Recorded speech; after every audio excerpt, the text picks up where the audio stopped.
주시옵고 하나님의 놀라운 은혜가 이 시간 저희에게 있게 하여 주시사 복에 복이 임하며 응답이 임하며 충만함이 임하게 하여 주시옵소서. 예수님의 거룩하신 이름 받들어 기도하옵나이다. 아멘. 할렐루야. 우선 하나님께 영광의 박수를 먼저 드리겠습니다. 하나님께 영광의 박수 드립니다. 사랑하는 여러분들, 몇 년 전에 방영된 드라마 별에서 온 그대 혹시 들어보셨습니까? 예, 저는 앞에 부분 조금, 중간에 조금, 맨 뒤에 조금 봤는데도 뭔가 딱 와닿는 게 있었습니다. 내용은 뭐 이렇습니다. 어떤 남자가 뜬금없이 어느 날 지구로 왔습니다. 지구 바깥에 있던 사람인데, 그러니까 뭐 별에서 온 그대죠. 그리고는 몇백 년을 살다가 자기 별로 갔습니다. 그런데 사랑 때문에 이 지구에 사랑하는 여인이 생긴 모양이에요. 사랑 때문에 다시 온다는 그런 내용입니다. 보신 분들은 아실 테고, 모르는 분들은 대충 이 정도 내용이다 이렇게 보시면 됩니다. 그 작가는 예수님이 이 땅에 오신 후 죽으시고 승천하시더니 자기 사람들을 보호하시고자 다시 오신다는 재림을 모티브로 시나리오를 쓴 것 아니냐 하는 생각을 가져봤습니다. 왜냐하면 그 작가가 시골 교회 장로님의 딸이었거든요. 그래서 어려서부터 신앙생활 했으니까 그걸 모티브로 시나리오를 쓸 때 하나님이 영감 주시지 않았겠느냐 하는 생각을 해봤습니다. 성경에도 별에서 온 그대와 같은 인물이 있다는 사실을 아십니까? 예수 그리스도를 나타내기 위하여 살다 간 사람이 있습니다. 사실은 많아요. 그 중에서도 그렇게 별에서 온 것처럼 뜬금없이 왔다가 어디서 왔는지도 모르고 어디로 갔는지도 모르고 그렇게 살다가 간 사람이 있습니다. 바로 살렘 왕이라고 하는 멜기세덱입니다. 살렘이라는 나라가 있는 게 아닙니다. 그냥 그를 일컬어 그 당시 사람들이 얼마나 평화롭게 평강스럽게 하나님께 제사를 드려주는지 자기들이 원하는 대로 제사를 그렇게 멋지게 드려주니까 그를 평강의 왕이라 해서 살렘 왕 멜기세덱 이렇게 유명하게 이제 살다가 간 사람이 있습니다. 언제 왔는지 언제 갔는지도 몰라요. 그는 정말 신비스러운 인물입니다. 그런데 그가 살아있을 때에 아브라함을 만나게 됩니다. 그 당시 때는 아브라함이 아니고 아브람일 때입니다. 아브람을 만나게 됩니다. 오늘 본문이 바로 그 내용입니다. 멜기세덱과 아브람이 만나는 장면. 근데 이 장면을 정말 제대로 이해하려면은 왜 만나게 되었는지 그 상황을 여러분들이 알아야 됩니다. 그래서 그것을 한번 알려드리려고 하는데, 또 그걸 알려면 그 당시에 정세도 알아야 돼요. 주변 국가들의 막 그 돌아가는 정세를 알아야 돼요. 여러분 요즘 미국하고 북한하고 만나기도 하고 또 한국하고 연결도 되어 있고 아주 그러다 보니까 또 북한 김정은이의 가신격인 그 의전실장, 우리로 말하면 의전실장 되는 사람이 또 러시아에 갔더라고요. 아세요? 잘 몰라요? 몰라도 상관은 없는데 그게 다 정세라는 거예요. 막 나라들의 그 정세, 이 정세를 좀 제가 좀 설명을 해드릴까 합니다. 우선 그 당시 때 정세가 어떠느냐? 근동 지방이 강력한 나라가 있었습니다. 그 나라가 어떤 나라인지 아십니까? 바로 엘람입니다. 엘람은 성경에 보면 활을 잘 쏘는 나라입니다. 활을 잘 쏜다는 것은 강력한 전투력을 가졌다는 말입니다. 그래서 엘람은 매우 교만하였고 주변국을 무력으로 지배하는 그런 나라였습니다. 주변에서 별로 좋아하질 않아요. 그렇게 되니까 지배받던 나라가 여럿 있었는데 그 중에 다섯 나라가 동맹을 맺고 엘람의 반기를 듭니다.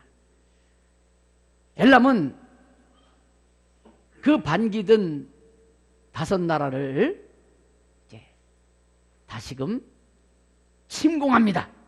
자기를 아직은 따르는 3나라를 데리고, 그러니까 엘람까지 합해서 4나라죠. 이 4나라가 5나라를 침공합니다. 숫자로 봐서는 5나라가 더 클 것 같잖아요. 그리고 또 상황적으로 보면은 쳐들어간 사람이 불리해요. 항상 방어하는 사람이 유리한 겁니다.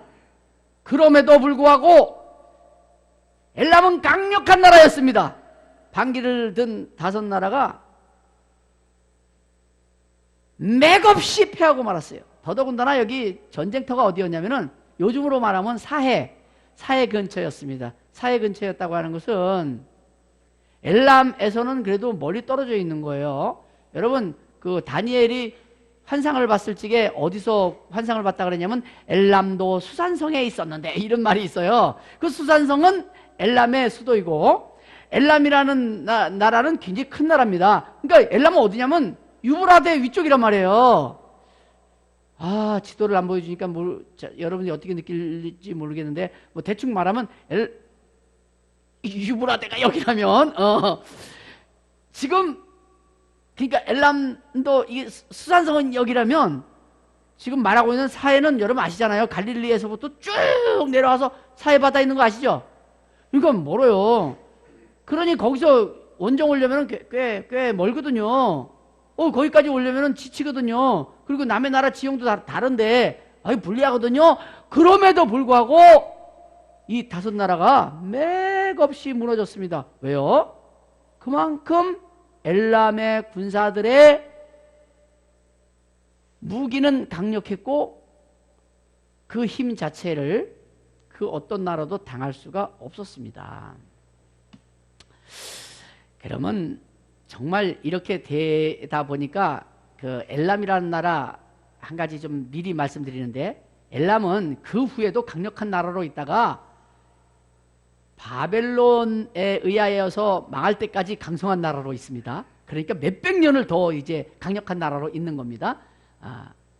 이렇게 엘람이라는 나라가 강력한 나라인데, 그때 그 5나라 중에 소돔 고모라도 들어갑니다. 그 소돔에 누가 살고 있었냐면 아브라함의 조카 롯이 살고 있었습니다. 그때 이 롯도 사로잡혀 가는데, 엘람은 정말 잔인해요. 이기면은 이긴 걸로 끝내고 너희들 나를 다시 섬겨라 이래야 되는데, 엘람은 애굽하고 좀 달랐어요. 애굽은 항상 지배를 하더라도 화친을 맺고 그들이 나를 섬기도록 만든 나라가 애굽입니다. 그런데 엘람은 두들겨 패갖고 아주 그냥 일어나지 못하도록 두들겨 놓는 나라가 엘람입니다. 그래, 엘람은 철군을 하면서 불사르고 죽이고 때리고 빼앗아가고 잡아가고 이렇게 정말 나쁜 나라예요. 그때 소돔 땅에서 살던 롯이 잡혀가 버렸어요. 롯만 잡혀갔나요? 물건, 가축 다 빼앗겼죠. 그 가솔들도 다 빼앗겼어요. 데리고 있는 식솔들 굉장히 많았어요. 양을 치려면 목동들, 훈련시킨 목동들, 또 훈련생 목동들 많아요. 다 잡혀갔어요. 그 소식을 아브라함이 들은 겁니다. 그래서 아브라함이 이건 내 조카를 잡아가 조카 찾아와야 돼 하고는 자기 집안에서 훈련시킨, 뭘 훈련시킨? 훈련시켰다고 성경에 나와요. 뭘 훈련시킨? 군사 훈련? 아니야. 목축하는 거, 그죠? 그 목동 훈련. 그 훈련시킨 318명을 데리고 쳐들어갑니다. 여러분, 318명을 데리고 가면은 작은 인원인 것 같아요. 자기네 가솔이 318명 정도 데리고 있었으니까 얼마나 많은 사람을 데리고 있는 게 318명 작은 인원 아니에요. 그들을 데려갑니다. 그런데 문제는 318명이 작은 인원수는 아닌데 엘람의 연합군 수가 20만 명이었다는 거죠. 여러분 가만히 생각을 해봐. 20만 명, 그것도 다섯 연합군, 그것도 방어하는 연합군 다섯 나라를 맥없이 쓰러뜨린 군사력을 가진 엘람 연합군. 그것을 318명, 그것도 목동훈련이라 봤던 그 318명을 데리고 쫓아간다는 것은 아무리 조카 때문에 간다 그러지만 그 무모한 짓이에요. 그렇잖아요? 바보 아니에요? 자, 계산해 볼까요? 318명이 20여만 명을 상대하려면 한 사람이 몇 명을 상대해야 되는 줄 알아요? 628명이에요. 628명. 628명 정도를 상대해야 돼요. 여러분, 총으로 한 명이 총을 가지고 628명을 상대해도 한참을 쏘다가 총신이 뜨거워져서 그거 계속 못 쏴요. 600여 발. 어쩌다가 똑바로 세워놓고 너희들 똑바로 일렬로 서그래갖고 한 발로 쏴갖고 두 명을 죽일 수 있다 할지라도 그 300발 이상을 쏴야 되는데 300발 이상 쏘면은, 그런데 칼로 해야 되거든? 칼로 하면 지금 티타늄 칼도 아니고 그냥 너희들은 쭉 서 있어. 나는 너희를 죽일게. 그래갖고선 죽이려고 상대하려고 해도 한 10명, 20명 친 다음에는 잠깐 타임. 나 좀 칼 좀 갈고, 그래갖고 또 칼 갈았고 다시 싸워야 될 형편인 거야 지금. 그러니까 이 싸움 자체는 이미 정해진, 결과가 정해진 싸움이고, 이 쫓아간다고 하는 것은 무모한 객기야, 객기. 말도 안 돼요. 창세기 14장 14절 한번 읽어봐 주시겠습니다.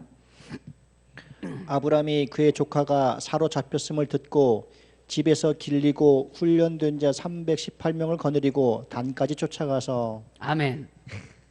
참 무모한 짓 했어. 그런데 결과가 엉뚱했다는 겁니다. 말이 안 되는 결과가 나왔어요. 이겼어요. 다 찾아와요. 몽땅 찾아와요. 빼앗겼던 것도 다 찾아오고, 잡혀가던 조카 다 찾아오고, 다른 사람들 많이 잡혀갔잖아요. 그들까지도 데려오고. 와, 이건 진짜 웃겨요. 뭐 이런 일이 있대. 네. 말이 안 되는 일이거든요. 한번 볼까요? 14장, 창세기 14장 15절 16절. 그와 그의 가신들이 나뉘어 밤에 그들을 쳐부수고 다메섹 왼편 호바까지 쫓아가 모든 빼앗겼던 재물과 자기의 조카 롯과 그의 재물과 또 부녀와 친척을 다 찾아왔더라. 아멘. 자, 여러분, 여기서 참 중요한 것은 엘람도 수완성을 어디라 그랬어요? 유브라데 위라 그랬잖아요. 그럼 다메섹은 어딘데요? 다메섹은 유대 나라 위에 북이스라엘 위에가 아람인데, 그 아람의 수도가, 아람의 서울이 그게 다메섹이에요. 사울이 뒤집어진 곳 말이에요. 거기, 그러니까 한참이란 말이야. 그러니까 이미 그네들이 철군을 해갖고 어디까지 갔다는 얘기야? 어디까지 갔다는 거야? 지네 나라 거의 다 가고 있는 중이에요. 거기까지 쫓아 올라가서 그걸 찾아왔다. 그게 말이 된다고 생각해요, 여러분? 진짜로도? 그거 진짜 말 안 되는 상황이에요, 이 상황이. 그런데 결과는 그리 됐잖아요. 지금 그리 됐잖아요. 그랬다고 한다면 이것은 하나님이 개입하셨다, 이렇게뿐이 설명이 안 돼요. 하나님이 개입하시면 이런 엉뚱하고 말도 안 되는 일이 결과로 나타나는 것이 사실이에요. 이것을 성도는 믿어야 돼요. 여러분, 역사적으로도 그렇고 상식적으로도 그렇고 과학적으로도 그렇고 어떤 형편으로 봐도 그렇고 수학으로 봐도 한 명이 628명을 상대해야 되니까 수학으로 봐도 말이 안 되는 지금 상황이라 이 말이에요. 그런데 이 결과가 이렇게 나타났다니까, 그러면 성도는요, 하나님 위대하심을 찬양하면서 하나님이 개입하시면 가능하다는 것을 믿어야 된다는 거예요. 여러분 인생에서 성공 정말 하고 싶으면 하나님의 개입하심을 믿고 살아야 돼요. 이 하나님이 개입하시니까 이 일이 진짜 벌어졌거든요. 제가 육신적으로 의사는 항상 불안해. 그런데 저는 살아가요. 하나님 살아계시고 그분이 저에게 개입하시면은 저는 제가 살아간다는 걸 좀 믿거든요. 여러분, 그러한 믿음을 가지셔야 돼요. 야, 아브라함에게 하나님이 개입하시니까 이 일이 정말 벌어졌네. 결과가 이렇게 나타났네. 같이 올라갔던 사람 한 사람도 안 죽었어요. 318명 모두 다 돌아오는데 이것 또한 기적 아닙니까? 신이 나서 돌아옵니다. 모든 걸 찾아서 돌아옵니다. 사람들 다 데리고 돌아옵니다. 막 이 갔던 사람들이 난리가 났어요. 그냥 막 그냥 노래 부르고 그냥 막 서로 간에 그냥 껴안다가 뒹굴다가 진짜 막 진짜 신났어요. 그런데 여러분, 여기서 굉장히 중요한 것 한 가지를 여러분들이 깊이 생각하고 정리를 해야 돼요. 그게 뭐냐면, 엄청난 승리를 하고 많은 재물과 조카 롯의 가족을 데리고 돌아오는 아브라함의 마음 상태입니다. 자, 그 마음 상태가 어떠했을까? 그냥 객관식으로 물어볼게요. 1. 승리로 인해 즐거움이 컸다. 2. 승리의 즐거움보다 고민이 컸다. 어느 쪽 같아요? 2번이에요. 고민이 더 컸어요. 왜 고민이 컸을 것 같아요, 여러분? 그 승리했는데, 말도 안 되게 그 승리했는데, 하나님이 개입하신 바람에 기적이 일어났는데, 왜 고민이 되었을까요? 보복이에요. 바로 보복이에요. 엘람은 강력한 나라입니다. 그 이후에도 정말 오랫동안 강력한 나라입니다. 여러분, 수산성이라고 하는 건 얼마나 큰 성인지요? 그 이후에 페르시아가 수산성으로 옮기잖아요, 수도를. 그만큼 큰 성이란 말이에요. 엘람이라는 나라가 정말 대단한 나라거든요. 그 엘람이 한 번 패했다고 해서 지금 군사들이 뿔뿔이 확 흩어졌는데 다시 모아가지고 당연히 쳐들어올 거잖아요. 지금요, 승리해가지고 돌아오기는 하는데 아브라함은 엄청나게 고민이 되는 거예요. 지도자는 원래 그래요. 다른 사람들은 신이 났어요. 아브라함은 이거 어떡하지? 자, 뭘 어떻게 도망가야지? 그런데 도망가려면 딸랑 몇 식구 냅다 튀면 말 타고 두두두 어디로 흩어져서 도망가면 되는데, 아니 목동이 318명 추려서, 그것도 어린애 놔두고 추려서 간 사람만 318명 정도 데려갈 정도면 어마어마한 사람들이 있는 거고, 양떼, 소떼 엄청나게 많아요. 재밌게도 목축 하는 사람들은 한 곳에 머무르지 않고 살짝 옮겨 다니지만 말 그대로 가까운 곳에 조금 옮기고 가까운 곳에 조금 옮기는 거예요. 한꺼번에 몇백 리길 쑥 옮겨가는 거 아니에요. 겨우 많이 옮겨봤자 한 1km. 정말 그렇다니까요. 그렇게 옮겨가며 살고 있었는데, 또 그때 마침 어디서 살고 있었느냐? 마므레 상수리 숲이라는 데가 있어요. 그 마므레라고 하는 사람이 가지고 있는 소유지 상수리 숲이라는 곳이 있는데, 거기 그 아모리 족속이야, 아모리 족속. 그러면 가만히 생각을 해봐. 지금도 알다시피 그쪽에는 숲도 많고, 그거 재밌게도 거기 딱 벗어나면 숲이 별로 없잖아. 그래서 거기 머무르고 있었거든요. 근데 거기를 떠나야 돼. 떠나야 되는데, 거기 떠나면은 그것도 엘람을 벗어나려면은, 와, 이게 양떼 데리고 엘람 벗어난대. 그 자체가 불가능한 일이야. 만약에 양떼 다 데리고 엘람의 지배권에서 벗어났대요, 그럼 뻥이야. 그건 있을 수가 없어요. 양 다 죽어, 거의 죽어. 그렇게 빨리 움직이면. 그러니까 이건 도망가야 되느냐, 이걸 누구한테 넘겨야 되느냐, 고민이 많습니다. 이걸 어떻게 하지? 그럼 기다려야 되느냐? 기다리는 것만큼 또 이 사람 죽이는 거 없어. 스트레스 엄청 받아요. 여기까지 이해되시면 아멘. 예, 그래요. 이렇게 고민하고 오던 차의 본문입니다. 오던 차의 멜기세덱을 만나는 겁니다. 그 누구도 아닌 살렘 왕, 즉 평강의 왕. 지금 엄청나게 고민되고 불안하고 스트레스 받는 이 때에 누구를 만났어? 평강의 왕. 그를 만난 거예요. 그를 만나는데 그가, 여러분 다시 말하지만 이 평강의 왕, 살렘 왕이라고 하는 것은 땅나라, 무슨 나라의 왕이란 뜻 아니에요. 그냥 호칭이에요. 왕 아닙니다. 하나님의 지키 높으신 하나님의 제사장인데 그 당시 때 그렇게 유명했어요. 어디서 사는지도 몰라. 산속에 사는지 들판에 사는지 집에 사는지도 몰라 지금. 그런데 왕이라고, 살렘 왕이라고. 저는 옛날에 어렸을 때 살렘이란 나라의 왕인가 보다 그랬었어요. 제가 안 가르쳐 주는 바람에. 여러분, 만약에 피겨 퀸, 피겨 여왕. 피겨 여왕 누구야? 김연아. 피겨 여왕 김연아 그랬다고 해서 김연아가 여왕이에요? 아니잖아. 대한민국 여왕 아니고, 그지? 여왕 아니거든. 그냥 호칭이에요. 그냥 평화의 왕이라고, 평강의 왕이라고 그냥 소문이 쫙 펴져 있는 그를 만난 거예요. 아, 그가 축복을 하는데 마음이 뭉클하게 와닿아요. 영적으로 뭔가 준 자와 받은 자가 한다고 딱 와닿을지겠요? 그냥 와닿아요. 축복을 하는데 그냥 와닿는데 마지막 부분이 뭔지 알아요? 그 평강의 왕이 한 얘기가 하나님을, 여호와를 뭐하라? 찬양하라예요. 찬양하라. 그러니까 거기서 여호와를 찬양하는 것에 대해서 아브라함이 깨닫습니다. 무엇이 찬양이냐 이 말이에요. 사단 앞에서 하나님을 영화롭게 하는 것이 찬양이거든요. 이해갑니까? 그건 뭐야? 나는 당신의 종입니다. 나의 모든 것이 당신의 것입니다 하고 고백하는 것이 찬양하는 거예요.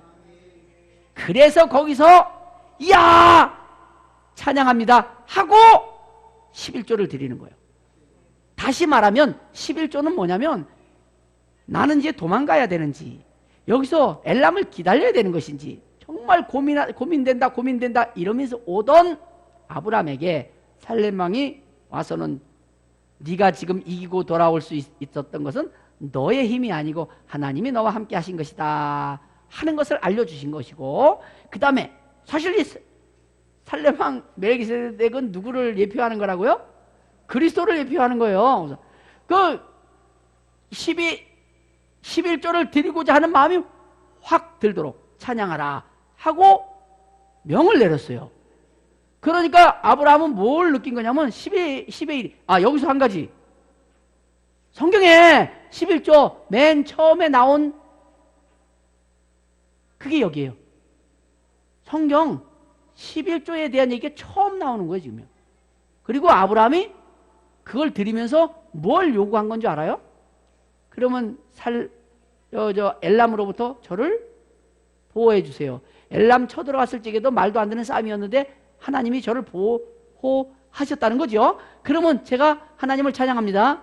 10의 1을 드립니다. 저를 또 보호해 주세요. 그래서 11조는 보호 요청 선거입니다. 무슨 얘기인지 이해가십니까? 자, 그럼 한번 읽어볼까요? 히브리서 7장 1절부터 3절입니다. 이 멜기세덱은 살렘 왕이요 지극히 높으신 하나님의 제사장이라. 여러 왕을 쳐서 죽이고 돌아오는 아브라함을 만나 복을 빈 자라. 아브라함이 모든 것의 10분의 1을 그에게 나누어 주니라. 그 이름을 해석하면 먼저는 의의 왕이요 그 다음은 살렘 왕이니 곧 평강의 왕이요 아버지도 없고 어머니도 없고 족보도 없고 시작한 날도 없고 생명의 끝도 없어 하나님의 아들과 닮아서 항상 제사장으로 있느니라. 아멘. 그가 아브라함을 축복했는데 이게 표면상으로는 승리를 하고 돌아오는 아브라함을 축복한 것 같잖아요. 근데 사실은 그게 아니고 앞날을 고민하며 돌아오는 아브라함을 축복한 거예요. 그러니까 아브라함은 그것을 알고는 11조를 드리면서 저를 좀 보호해 주세요 하고 요청서 낸 겁니다. 오늘 본문요 다시 읽어봐야 돼요. 그래서 자, 본문을 창세기 14장 18절서부터 20절을 다시 한번 봉독해 드립니다.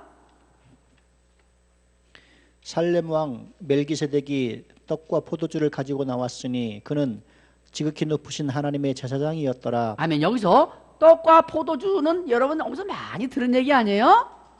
예수님의 피와 살이라 그래갖고 하나님이 이 땅에서 사단을 이길 수 있는 지혜를 주심이고 하나님이 이 땅에서 죽을 수밖에 없는 우리들에게 다른 삶을, 새로운 생명을 주심인 거거든요. 예수 그리스도의 피와 살 의미한다 이 말이죠. 19절입니다. 그가 아브라함에게 축복하여 이르되 천지의 주제이시오 지극히 높으신 하나님이여 아브라함에게 복을 주옵소서. 너희 대적을 내 손에 붙이신 지극히 높으신 하나님을 찬송할지로다 하매 아브라함이 그 얻은 것에서 10분의 1을 멜기세덱에게 주었더라. 아멘. 예, 멜기세덱의 축복을 받는 아브라함은 순식간에 자기가 보호받을 수 있는 해결책을 찾게 된 겁니다. 무엇이라고요? 11조입니다. 아브라함은 조카를 구하겠다는 마음 하나로 엘람을 쫓아가 무모한 싸움을 했잖아요. 근데 진짜로도 하나님의 은혜로다가 이게 목적을 달성했네. 야, 그런데 이게 돌아오면서 정말 고민이 됐잖아요. 도망해야 되는지, 도망할 수도 없는 상황인데 이거 어떻게 해야 되는가. 이럴 때에 멜기세덱이 찾아오더니 뜬금없이 나타나더니 아유, 이거는 진짜 듣기만 들었지 소문만 들었지 본 적도 없는데 와서는 하나님께서 너와 함께 하심으로 네가 승리했다는 것을 알려주시면서 네가 다시금 보호받을 수 있는 길이 있는데 하면서 찬양하라 이렇게 된 겁니다. 그러니까 야 하나님, 내가 이제 하나님의 종입니다. 하나님이 나를 책임지시고 맡아주시기를 원합니다 해서 요청서를 냈는데 그것이 11조다. 그 11조가 시작된 거예요. 이해가면 아멘 합시다. 아무튼 11조 안 하는 사람들은 무슨 똥배짱인지 몰라. 11조는 띄어먹을 것 아무리 없어도 11조는 띄어먹는 거 아니야. 왜냐면 그게 보호 요청서인데. 참 아브라함이 이제 큰일 났어. 정말 자기는 큰일 났어. 그런데 살 길이 딱 열렸어. 그것이 11조야. 그런데 왜 띄어먹어? 그건 보호 받아야 되는 건데. 그렇습니다. 11조는 하나님께 드리는 나를 보호해 주세요. 내 자녀를 보호해 주세요. 내 사업을 보호해 주세요. 내 인생을 보호해 주세요. 보호 요청서입니다. 하나님께 11조를 드린 아브라함은 정말로도 엘람의 보복을 당하지 않습니다. 그러면 엘람이 망한 겁니까? 아닙니다. 아시다시피 바벨론에 의하여 망하기까지 몇백 년 동안 강력한 군사력을 그대로 가지고 존재합니다. 그런데 아브라함에게 보복하지 않았습니다. 뭐 이런 기적이 있대요? 간단합니다. 11조 보호 요청서를 받으신 하나님이 보호하신 겁니다. 사실입니다. 하나님께서 그들의 마음을 주관하시고 그 상황을 만들어 가시면서 엘람으로 하여금 아브라함에게 보복을 하지 못하도록 만들어 버리셨습니다. 사랑하는 여러분들, 우린 살아가면서 지키고 싶은 것이 분명히 있습니다. 그 지키고 싶은 것이 있으면 여러분 11조 하십시오. 보호받고 싶은 것이 있으면 11조 하십시오. 이루고 싶은 소망이 있습니까? 11조 하십시오.